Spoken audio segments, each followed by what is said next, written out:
wafdi warkacayo madaxweynaha dowladda ku meel gaarka Soomaaliya mudane Sheekh Shariif Sheekh Axmed oo muddo 2 cisho ku sugnaa magaalada Johannesburg ee dalkani Koonfur Afrika iyadoo uu safarka madaxweynaha ku wehelinayeen ra'iisul wasaare ku-xigeenka ahna wasiirka gaashaandhigga mudane Xuseen Carab Ciise wasiirka arrimaha dibadda Cabdullaahi Xaaji Xasan xoghaynta madaxweynaha la taliyaha madaxweynaha xagga sharciga xildhibaano ka tirsan dowladda ku meel gaarka Soomaaliya iyo mas'uuliyiin kale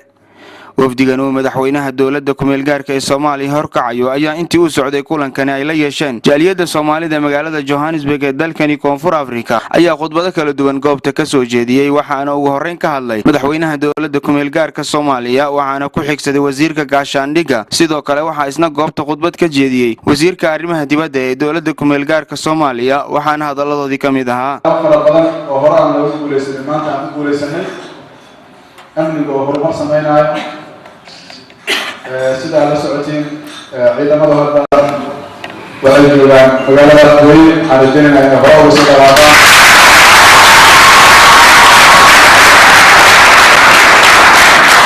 waxaan la socotiin gobollo kale oo badan laga xoreeyey shabaab iyo qaacida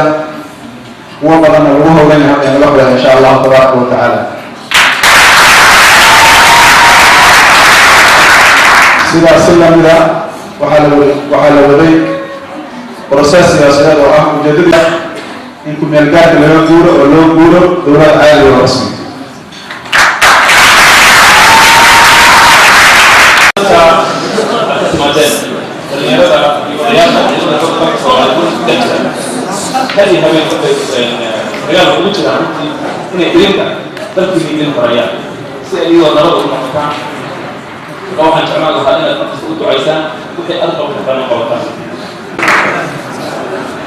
waxay tahay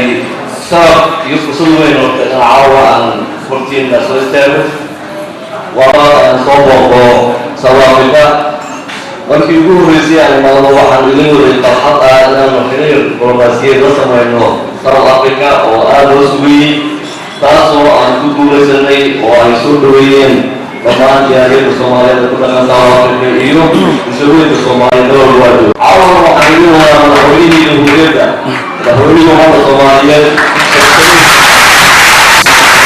jawiga kulankani uu la qaatay madaxweynaha iyo wafdigii uu horkacayay jaaliyada Soomaalida ee ku nool magaalada Johannesburg ee dalkani Koonfur Afrika ayaa ku soo idlaaday jawi heer sare ah iyadoo ammaanka goobta uu kulankani ka socday aad loo adkeeyay